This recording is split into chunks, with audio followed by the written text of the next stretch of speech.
Hello, and welcome to another episode of the Sugar and Spikes podcast.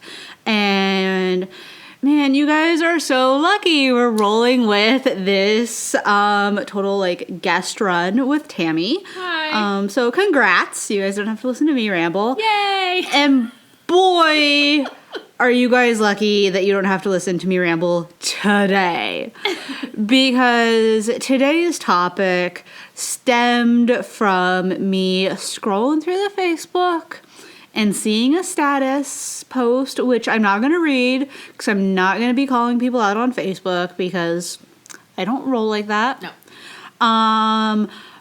But Tammy and I got to talking. We did. And then... Hopefully we haven't talked each other out at this point.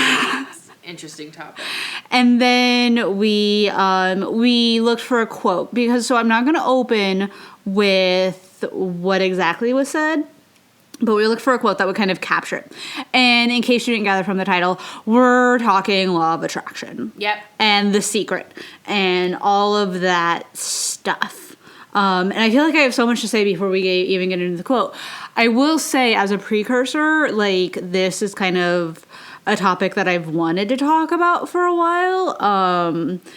And I'm glad it's happening organically because this is really one of the pieces that's the core of our business, of what we stand for. Not that we support it, but that we saw some danger and some not great stuff going on out there. And we wanted to be kind of the voices that say, yes, and. Yes. Hold on a minute. Let's talk about this. Yeah, so, okay. I remember talking about this with you, and I'm like, oh, okay. If you really want to do this on the podcast, okay, let's do it. Yeah. Well, and I'm a maverick. So, okay. We're going to open with this quote. You are a magnet. When you become a magnet of wealth, you attract wealth. When you become a magnet of health, you attract health. When you become a magnet of love, you attract love. When you become a magnet of joy, you attract joy. You must become the magnet of whatever it is you want to bring it to you. Magnet comes first, manifestation is second. Manifestation of the effect of the magnet of you. I already feel a little culty. I know. So magnetizing. Okay, so should we get biases and stances out of the way? So when we originally talked about this, I was absolutely like, nope. Yeah. It's just a hard no for me, and I'm done talking about it. Mm-hmm. And then you're like, oh, wait a minute. Let me connect it. Let me play devil's advocate. Let me make a case. And connect it to theories that are present in a lot of the scientific communities. Yeah, I thought that was really helpful. So and I feel like we need to start this whole conversation by saying it's not black and white. No. I don't live in black and white spaces, and when I find myself being in black and white spaces, I'm like, why am I doing that? So that was really where this started, because I was a hard no almost instantly. Mm-hmm. And so it's been an ongoing conversation, but I want to really live in the shades of gray with this. Mm-hmm. Or shades of purple. Yeah. And so the thing is I was definitely skeptical, and so Tammy has not read The Secret. Oh, I have not. I did a few months ago, and there were places where I was like, that makes sense, and then other places where I was like, this is stupid. The scientist in me was just like, no, we're done here. Reject. But yeah, I think between the two of us, I was able to connect it to some other ideas before, like we said, I connected it to you as we were talking, and then it made a little more sense. And we're gonna do that in here too, so don't worry, we're not just gonna move on. So I'm not gonna say I'm more of a believer. I feel like because I've spent more time in the personal development world and stuff. Yeah. Coming into this conversation, I have fleshed it out a bit more because they're the people that I work with. They're the people that I connect with. And I should say, I do kind of have a bias. All my training has been with vulnerable people. Mm-hmm. A lot of people who have experienced trauma. Yeah. And so for me, this is a little bit more of a hard sell coming from that place. Yeah. So, okay. Where should we start? So What about the idea of a magnet? Like this idea that you are a magnet. So I don't know. I think I connect with it on certain levels because there is this idea of like when you work on in therapy about changing negative self-talk and belief in your own self-worth and this whole movement in positive psychology of daily gratitudes and focusing on solutions that are already within you. So I think I connect in that way. But to me, this sounds so passive. Like, oh, I'm just going to be like, I want $1 million. Okay. Magnetize. Like, it's it's a little bit of a hard sell for me because that's the picture that I get in my head. And I come from this place of doing and come from this place of like, you have to work, right? You have to show up and be ready to work. That to me, this is just like, oh, if I just wish it, like fairies will bring it to me.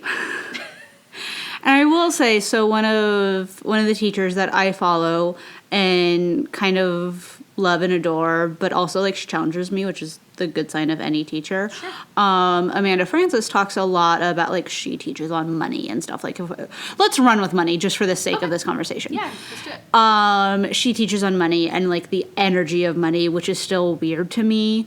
But when she teaches on it, it goes into this whole idea of like, think about what it would feel like to have that and hold that feeling as long as you can, and then what actions come to you. And like as you journal and stuff, like make yourself open for, she calls it like inspired action. Okay.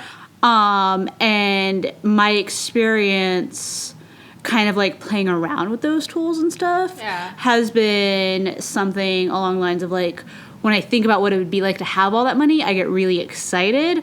And then I think of like, I get creative with like ways to come up with like how to do that, and then implementing those because you're holding on to that excitement and kind of like the daydream. Oh, see, I like that. I feel like it's a good place to start. And I also, it's interesting that you said I get excited. I'm like, oh, I get kind of nervous. So I'm like, oh, what's that feeling? What's that all about? And then it opens this door for self-reflection about biases and identity and who you think you are as a person and how that's connected to what you want. So I think it paves the way for this very deep kind of intensive self-reflection, and which I think is amazing. But you are a magnet, like, yeah, I don't meh. Yeah. You know? Just this idea of like, as I was reading The Secret, and maybe, you know, I'm sure a ton of you guys are going to write in and be like, you missed this part. But what I remember from The Secret is it's just like so much mindset. Yeah. And just so much thinking, where like the way Amanda teaches it does like connect to action and doing the things and making the things happen. I mean, I have a hard time with anything that doesn't connect to action. Yeah. Like, mindset is where you start, but it's not where you finish. Yeah. Like, I can't just sit on my couch and wish for $1 million and, like, think about it in my mind and do nothing further and just be like, I wonder why I don't have $1 million. Yeah. Like, it's not a mystery to me. So that's not enough. What was so interesting, and one of the things where I was like, this is stupid as I was reading The Secret was, like, if you focus on not wanting to be fat, they say your brain can't, or I don't want to be poor, like any of those like negative things. Yeah. Your brain can't comprehend the negative, so it like takes out the I don't, and it's just like, I want fat, I want poor. And so they talk about how you're supposed to Sorry. yeah. Oh my gosh. Yeah. Okay. So like these rules, right? So like, and I hear myself saying, when I work with clients who don't want things, then I say, okay, what do you want instead? And that's kind of what they get into. They say like, I want to be thinner, I want more money and stuff. But You still have to take action. well, and the thing is like, when you're trying to shift your thoughts the way that The Secret teaches it, is you get wrapped up in the, oh shit, I just had this negative thought, now you know, like it's messy. But yes, like I would agree, like shifting from like viewing a lack, like I want less of these, like, well, what do you want more of? Yeah, no, so I totally agree with that. Mm-hmm. Like, I don't like negatively worded goals. I like positively worded goals. I don't want X. Okay, well, what do you want instead? Okay, so that's the goal, right? I, like, don't want to be focused on X. Okay, so what do you want to focus on? So then we focus on that, right? Because, yeah, it's hard to focus on taking away, where it's easier to focus on adding. So, like, okay. And that's not enough. It's not, like, if that were true, then all my clients, they would just come in, we would set goals for the treatment plan, and they would be done. Yeah. Like, there's more.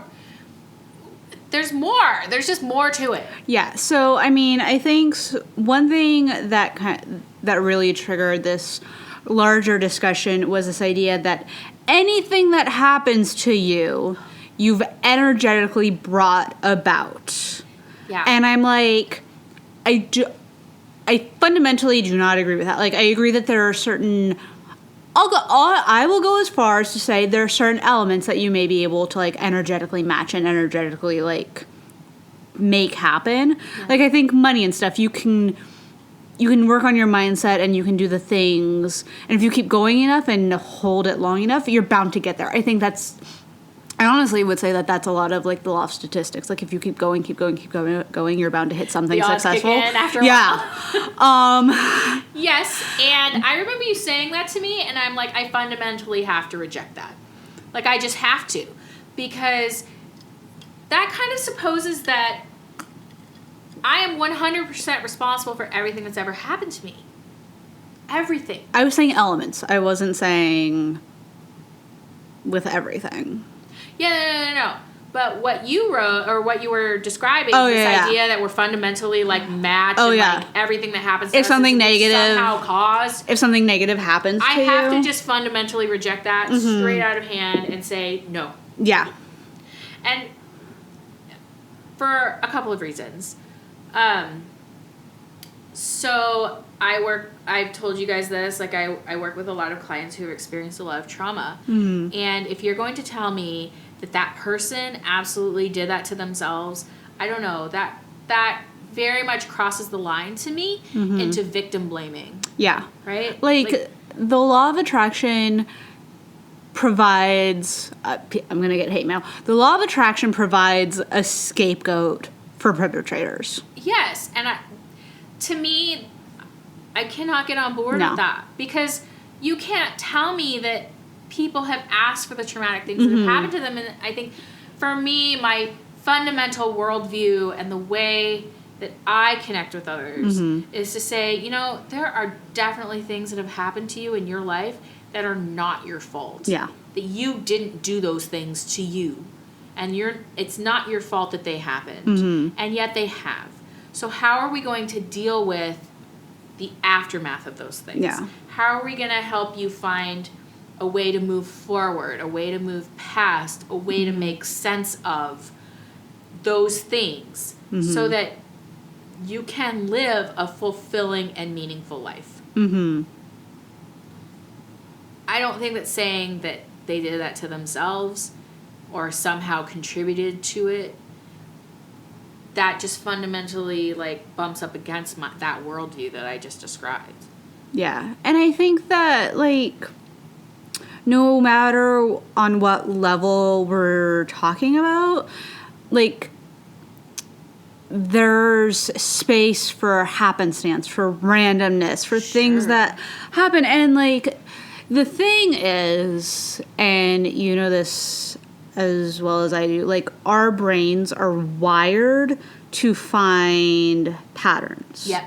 So the law of attraction talks about, like, well, when you wake up and have a bad day, you can choose to, like, kind of lean into that, and then more bad things will happen, or you can choose to, like, reframe and say, I'm not going to have a bad day and blah, blah, blah, and then good things happen. I'm like, that's, like, on one hand, that's abusing the idea of patterns, because, you know, if something bad happens, like, of course, we've all had those mornings where 4 or 5 things happen, and it's like, oh, it's going to be one of those days.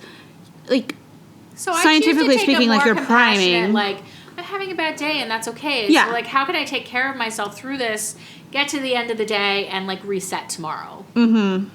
And, like, I've played around with that idea where it's been like, oh, shit, this happened. You know what? Not today. It's not going down like that. But then it keeps happening. Yeah. And then it's like, it's just one of those days. Like, it becomes so much unnecessary work. Yeah. Of being like, oh, what am I doing? How do I shift into, like, more of a positive thing? Whereas I, like, releasing and letting go and saying, you know, it's one of those days, I'm going to do the best that I can, would make it so much easier. Yeah, I mean, I think that just invites the way for this constant introspection of what am I doing? What am I doing wrong? What am I doing? What am I doing wrong?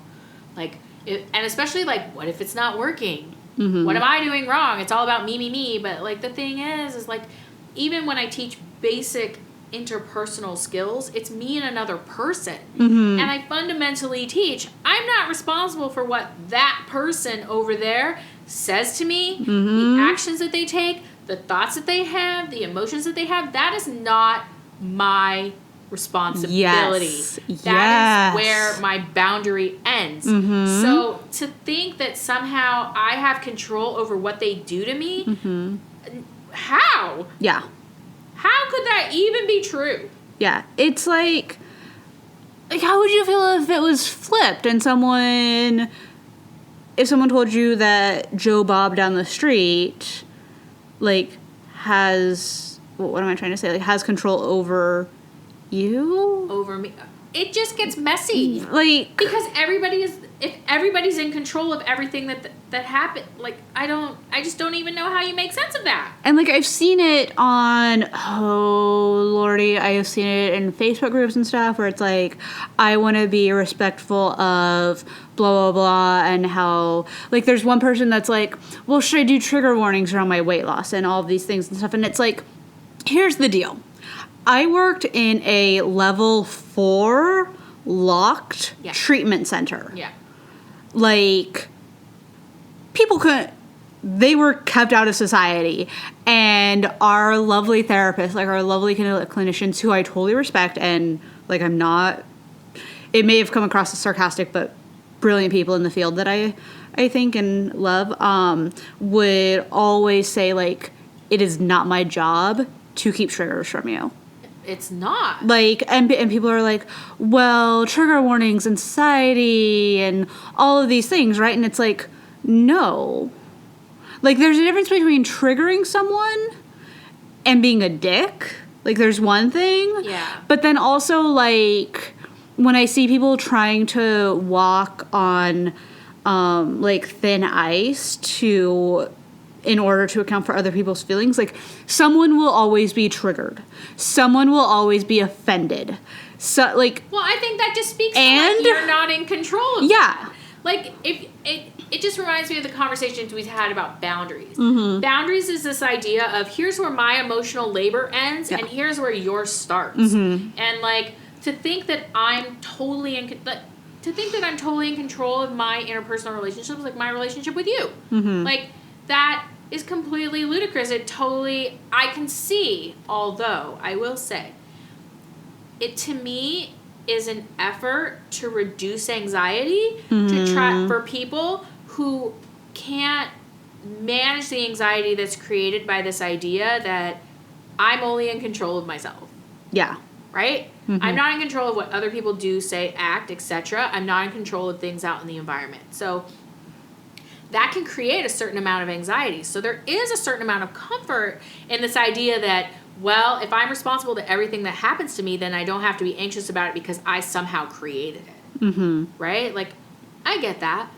You're trying to create certainty where there is ambiguity. But then the anxiety comes in when, not if, but when something bad happens to you, and then it's, well, I was doing all these things. Oh, and, I'm not saying it's workable. I'm just saying in terms of, like, how I can see that coming about is in this effort to, like, I teach a lot about, and stop me if you've heard this before, Des, manage your ambiguity. Right? So learning to tolerate ambiguity is incredibly difficult, and it's a big core and part of the work that I do. Mm-hmm. And so that is really anxiety-provoking to people. Yeah. And so people will do all kinds of mental gymnastics and things to try and back off from that ambiguity and this idea of like we don't know what's going to happen in the future and we don't know how things are going to go. And so there has to be, I would think, some sort of reassurance, some lessening of anxiety if this idea is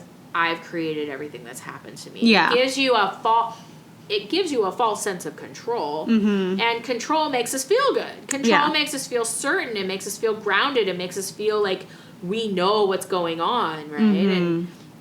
And so, yes, I can see how that mindset can come about and be helpful to folks. Yeah, and I feel like so much of this law of attraction stuff is intended to be empowering. Like, I get that, and like there becomes a point where it's actually doing more harm than good. Yeah, I think it crosses a pretty clear line at some point. Like, I think mindset is a piece and not all. It's a start and not the end. Okay. So we've kind of torn it apart a little bit. Sorry. Yes, we have. What? I don't know why I'm apologizing. These are the way I feel. But it's this is who we are and what we do. Yeah. Like, and I feel like anyone that's ever studied this, like if you have half of a brain, you've thought kind of critically of it. Sure. And so like it's not all bad. It's not all like bad. Going back to the living in the gray areas, there are things that are connected to like legit principles that like I know Tammy teaches clients, I work with clients on in both like a professional or like mental health setting and like coaching setting. So what are a couple of those?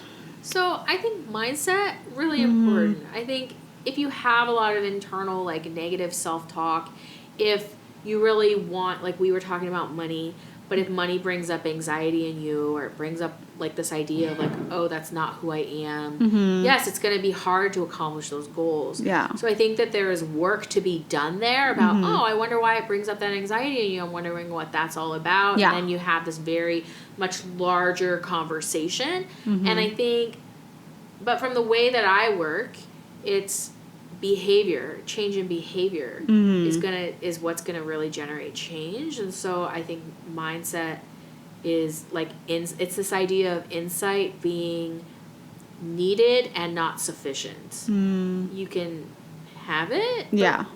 We all do things we know are bad for us, and we know that they're bad, and we keep doing them. Yeah. So like, I think I work from the reverse. So like. Changing behavior, change mindset, and I definitely think you can work on mindset, and you can still expect like do these behaviors and start from this place. Yeah, if that makes sense. Totally. Yeah, and I think one way that I've kind of worked within it and outside of it, and just kind of adapted that works for me and like my client's process and my process is like you use like and that's okay, which I use too. Yeah. Also, one thing that I've really started using is and what am I going to do about it? Yes. So it's like a yes and conversation, right? Like I am like if I'm like prepping myself for like a launch or something like that or a really big interview. I'm really nervous. And what am I going to do about it? Yes. I'm going to put it aside. I'm going to go do the thing. Right. I'm an amazing business owner. I'm an amazing podcaster. And what am I going to do about it? I'm going to go kick ass. Yeah. Like, it works in both situations. I agree. And it goes back to that action. Yes. Which is so, so important, is actually taking steps to do something. Right. I want $1 million. And what am I going to do about it? Right. Like... So mindset being necessary and not sufficient. So it does become a yes and conversation. I would say law of attraction is not all bad. No. It's not. But there are definitely places where it just crosses the line for me into victim blaming, and I just cannot get on board with that. And it doesn't do enough, in my opinion, to account for the actions that you need to take to create the things you want to manifest. And I will say, like... the law of attraction at its core, like, there's so many teachers about it, and there are ways to kind of flesh out who's kind of more legit, I think, Sure. versus who's just had a little too much Kool-Aid. Yeah. And the ones that kind of like get the sense of reality and stuff, will talk about actions and will own and speak out things where they're like, did I attract that? No, I didn't. Like, there's this one person that I follow who posted about the fact that she was kidnapped in Northern California, like a grown-ass adult working a corporate job, kidnapped a couple years ago. Like, it was an Uber, like, swap and shit. Mm-hmm. And she was like, did I attract that? Hell no. I am not responsible for that dude's So she was actions. able to reject that idea. But when, like, sitting in my shit and, like, just wallowing in that, I'm responsible for that.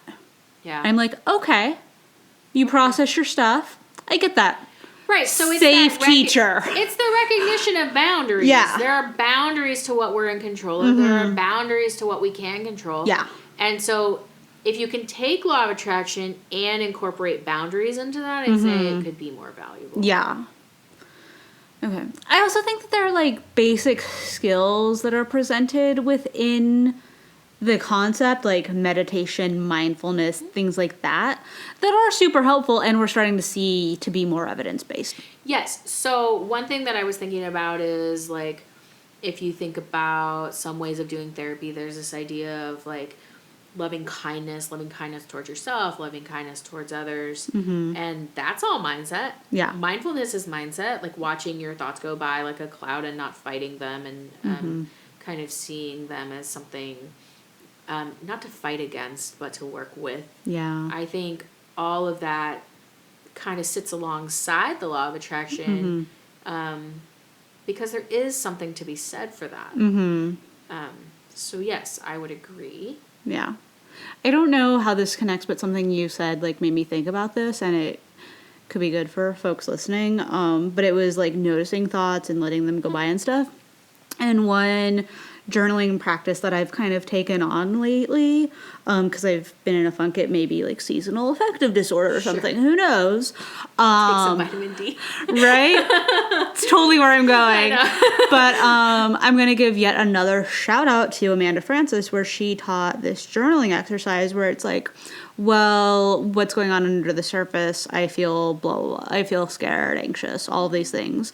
And then it's talking about, like, why I feel scared, because I feel anxious, because blah, blah, blah, and then telling, like, a new story and bringing in previous things you know to be true. Oh, yeah. So, like, I am nervous about this product launch.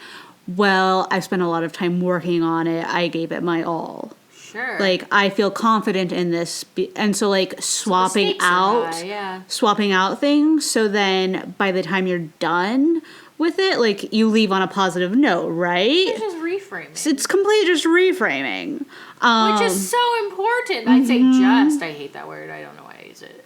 It's reframing. Reframing is so important. Yeah. Yes. So, like, being aware, and some people are going to be like, well, that's shifting your energy and making things happen. Like, yes. And it's like a tool, and it, like. But it didn't stop there for you. Right. You still had to do the launch. You still had to do the things. Yeah. So. Yes. It's all. Yes, and. It's a beautiful mess, right? It so like, is, yes. I feel like the law of attraction is, and this may be a good spot to pause the conversation. Yeah. I feel like what it boils down to is the law of attraction is another version of us just trying to make sense of everything that happens. Of course. Like, of course, yeah. And there's going to be some good in it, and there's going to be some not so good in it. So take the good. Yeah. Right? Like, one thing that I think it was said a lot in grad school, oddly enough, was, like, take what works for you and leave the rest. Or, like, it was taught to us, like, in working with clients or something. Like, if a client says, I don't like this, well, take what works for you and leave the rest. Right. Like, you know? But it's that shades of gray, and it's that shades of gray where you're not living in those black and white spaces of, I totally reject everything out of hand, law of attraction, I'm done with you. But finding the nuggets and pieces that work with you in that, and being like, this is working, this is I got this part. And taking that and saying, this part doesn't work for me, so I'm going to leave that and I'm going to do something else. And this totally brings us full circle to, like, your initial, like, gut response of, oh, hell no. Yeah. And I think the thing is if you have any sort of visceral response like that to anything, like, that's a total signal to check in with yourself and be like, what's going on? Yep. Like, take a minute for self-reflection, because that's important. Yeah. Yep. Okay. We'll come back to this. I'm sure we'll come back to this. We've rambled on quite a bit, more than we're used to. If you have thoughts or comments, let me know in the review section or whatever.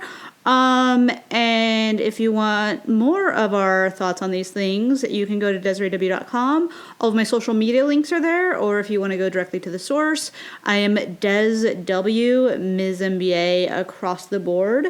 And yeah, feel free to subscribe because I know we're going to come back to this a lot. We will. Talk to you later, guys. Bye. Bye.